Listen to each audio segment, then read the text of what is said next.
everybody. Welcome to the Thursday Facebook posting of the Court of Public Opinion from the garage. I hope you're well. I hope you're having a good week.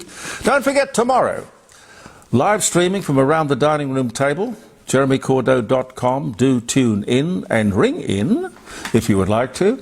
John Bruni, and God, there's enough to talk to him about. The world of events of the last month, 6 weeks are extraordinary. So John Bruni will be with us, Dr. John. Professor Plimer is coming in at about 10 o'clock. Rosalie Rotolo and Frank Pangello are coming in. That'll be about 10:30. Senator Bob Day, and who else? I've forgotten somebody, Pete. Anyway, it's going to be a very busy, packed, interesting show. Tomorrow, 9 o'clock, live streaming around the dining room table, jeremycordeaux.com. We're broadcasting, as you know, from the garage here today, but broadcasting from, listen, the world's most beautiful city. Yep, it's true. Adelaide was recently named the world's most beautiful city by Architectural Digest. I don't know if you've ever seen Architectural Digest. You used to be able to see it at the newsagents, but magazines don't seem to be around all that much. But you can get it online, I know that. It's a very, very great, influential, prestige publication. Global, international publication. A significant accolade, ladies and gentlemen. It says an affordable, if I get this, not word perfect, but an affordable, rich blend of architecture, wine regions, beaches, and proximity to absolutely every convenience that you could possibly think of, and a quality of life that is unrivaled anywhere in Australia, possibly even the world. Wow! You could frame that. How do you top that? Let's not try. We'll just leave that. We'll just live with that. That's a good one. I got this the other night. Again, it's not word perfect, but Australia has some of the toughest gun laws in the world. Responsible gun owners already follow these strict rules. Terrorists don't bother with rules, and they pose the greatest real threat. Fair laws should target criminals, not Australians who obey the law. Target terrorism, not responsible Australian gun owners. A friend of mine sent that to me, and I agree with it, every word. Victoria is in the middle of a very serious youth crime wave. So, I'll be interested in seeing what happens to this pilot program. It's an ankle-bracelet scheme to track kids who are out on bail. Now, no one quite knows how these thugs got out on bail in the first place, but let's leave that to one side. We're talking about perpetrators of aggravated burglary, violent assault, carjackings, home invasions, and the government who really caused the problem by going soft, or I don't know, I guess they ordered, or the Attorney General ordered the magistrates to go soft on young offenders. Anyway, the government has decided to track 50 of these kids in a trial which will cost $35 million. Now, this was started, it's been going almost a year. So far, guess how many kids are in the program? Anyone want to have a guess? I'll wait for it. Okay. 8. They just wanted 50. They had hundreds out on bail, but it doesn't matter. 8 kids. Now, these are 13 to 18-year-olds. Unbelievable. And I've worked out the maths because I'm terrible at that sort of thing. But you take 35 million, you divide it by 8, and you get $4,375,000 per participant. Can you believe that? Oh my God. 4,730,000 per ankle bracelet. With youth crime out of control, this is how the Victorian Labor government tackles it. They did the same thing with the machetes, you know.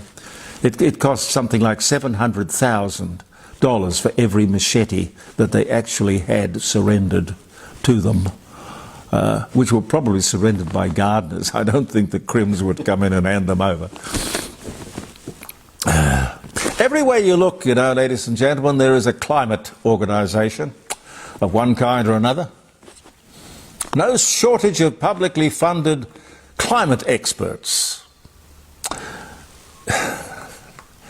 It's funny. You look to these people because they're experts to tell you the truth. You're never going to hear the truth from them while their income depends on the lies. Never going to happen. Starts Professor Plimer tomorrow on the live streaming show. Just to show you how full of crap they are, the Environment Minister, Murray Watt, a member of Labor's left, there was a climate change guy, there was the South Australian Premier, and an assembled media gathering to announce the handing over of a big tract of land. The government bought it, about $5 million, I think. It was a former pastoral station property. They bought it, that's the government, to establish a huge wetland. Now, don't get me wrong. I think that's great. You know, but I'm not a climate crazy. You know, great birds, wildlife, nature, a genuine natural ecosystem. But as I say, I'm not a climate change idiot. All those people assembled on the Coorong at the mouth of the mighty Murray River back on the 6th of January are, of course, highly focused on climate change. And believe it or not, they don't know that the greatest producer of methane, the worst greenhouse gas in the world, is produced by natural wetlands. And here they are, so proud of making another one. Hypocrisy, stupidity, ignorance, arrogance, I don't know. But you would have thought one journalist would have known this and questioned this celebration, and indeed the purchase of the land. But no, not a word. And does this assembled group of high-minded government officials and bureaucrats and people, do they imagine that there's not one person like me out there watching this on television who doesn't know what wetlands do? I don't care what the wetlands are, I'm all for them. But this is just so hypocritical, it's just so stupid. The great kerfuffle, it's a lovely word, I love it, kerfuffle over social media, the ban for under 16-year-olds, has, I reckon, been a total failure. They won't admit that, of course. No great comment or discussion or argument. The kids are very vocal, you know. Not a word, not a peep. Now, the reason for this, it's just gone straight through to the keeper because the kids don't care. They've worked around it. Social media say that 4,715,000 kids, their accounts have been cancelled. Well, I don't believe it. You may have cancelled the accounts, but you haven't stopped the kids. And here's another one you mightn't believe. The Daily Telegraph reports that the Aboriginal ambassador, or envoy, didn't even know he had one, has spent $730,000 on travel in 1 year. No questions, no accountability. Haven't heard anyone bring anything up in Senate estimates or question time. No.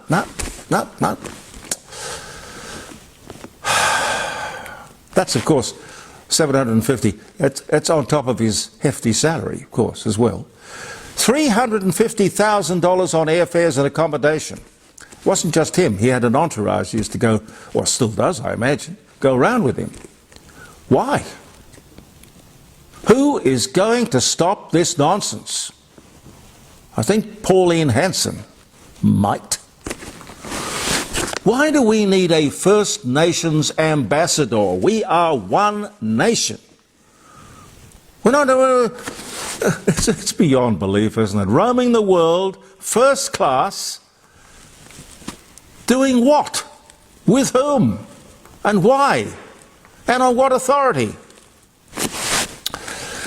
Following the Labour Party's failed voice to Parliament, which we'd all know about, the same government is forking out $1.5 million to produce a podcast to promote the change of the date for Australia Day. Why? Who gave you the authority to do that? You are using public money to change public opinion. Nuts to you. You don't want to accept an almost universal demand for a royal commission into the Bondi massacre. You won't accept a resounding no to the voice. You are arrogant. And I think out of touch is another expression that comes to mind. The slaughter of the whalers, the Brumbies, is being planned even as we speak, and we broadcast this Facebook posting this morning, Thursday morning. They are working on it. All because an Aboriginal on the Invasive Species Committee, I've been told this, I wasn't there, I don't know, but this is what I've been told. An Aboriginal on the Invasive Species Committee reckons they remind him of colonial times. Where would you be, old son, without those awful colonial times? I really wonder if anyone has pondered that question. Sure, I'm absolutely certain they were difficult times for Aboriginal people. Not terrible to lose your country. But if you can't control your borders, you will lose your country. But back to the horses. This is something we can do something about. From the First World War to the man, well, it was actually before that because it would have been the Boer War. Then we can look at the man from the Snowy River. Charge of the Light Brigade. Yeah, charge of, well, the last great cavalry charge which was at Beersheba. The books that kids grew up with, the Silver Brumby, to folklore. The last great cavalry charge in the world, Beersheba. Do you remember the opening of the 2000 Olympics in Sydney with Tom Burlington? Cracking the whip, wearing the dry as a bone. Australian folklore, ladies and gentlemen. These are the horses that the New South Wales government will kill. Shot from helicopters. Not a cull.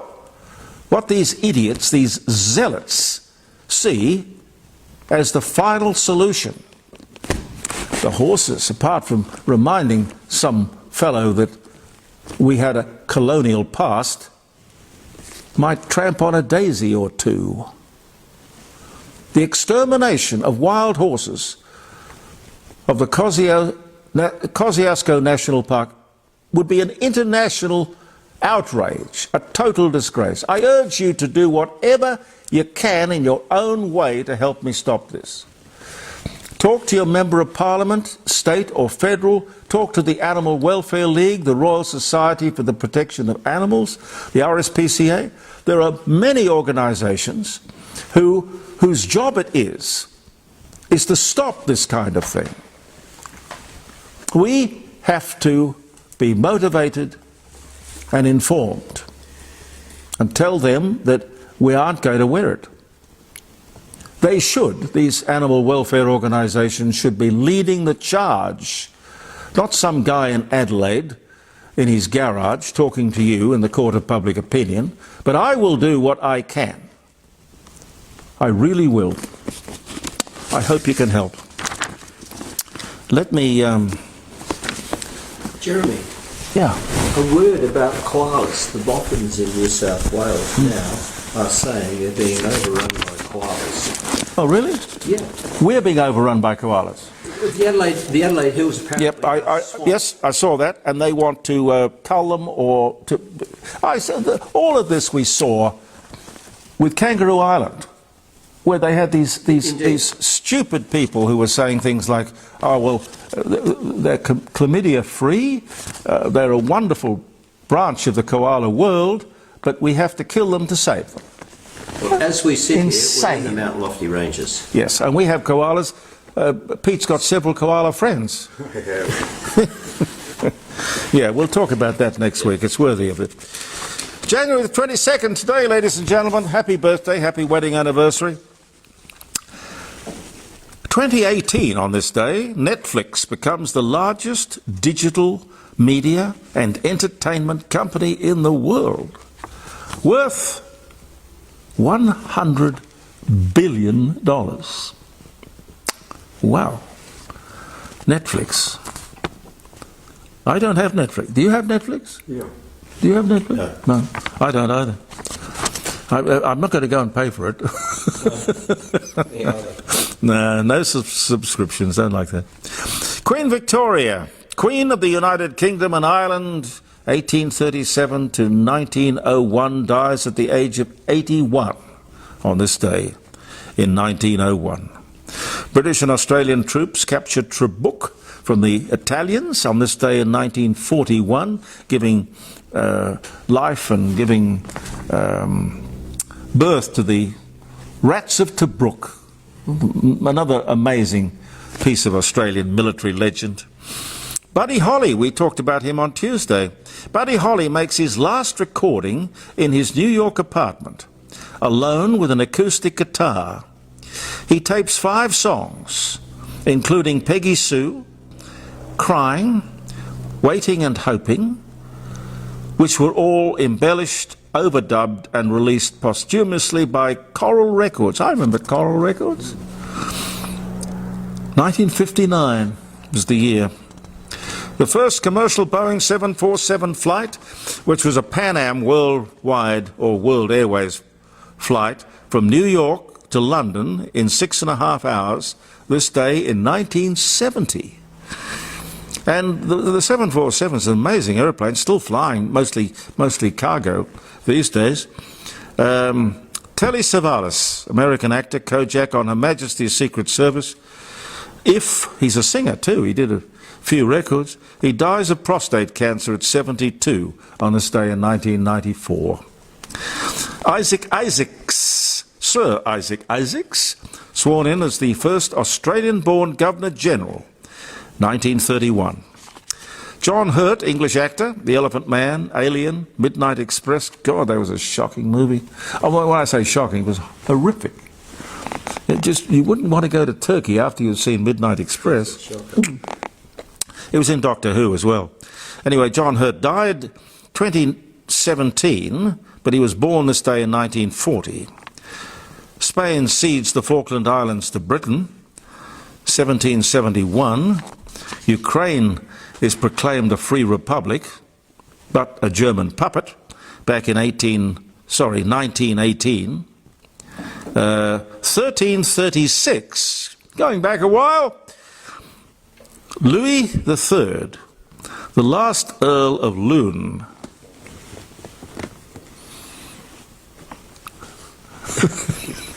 Loon, L-O-O-N, dies. So loon, it's lunatic, but I think that sort of refers more to the moon, doesn't it? The last Earl of Loon. Nobody else wanted the peerage. The first Knights Templar Grand Encampment in the US is held in New York City, 1814. And Bill Bixby, American actor, director and producer, Incredible Hulk, The Courtship of Eddie's Father, My Favorite Martian, born San Francisco, California. He was born this day in 1934. We'll leave it there, ladies and gentlemen, and I will look forward to seeing you in the morning round the dining room table. Who else is going to be there? Well, I mentioned the lineup of guests, but our regulars, Of course, Tony Denton, Les Ellicus. Gary? Speak up, Gary. And various people who sort of move through the dining room from time to time. It's chaotically interesting. I'll see you in the morning. Thank you very much for being with us in our Facebook posting here in the garage. We'll see you next Tuesday for another one at 9 o'clock and another one on next Thursday, but tomorrow live streaming jeremycordeaux.com. Thank you for viewing the Court of Public Opinion. I'm Jeremy Cordeaux. Believe in yourself, and goodbye for now.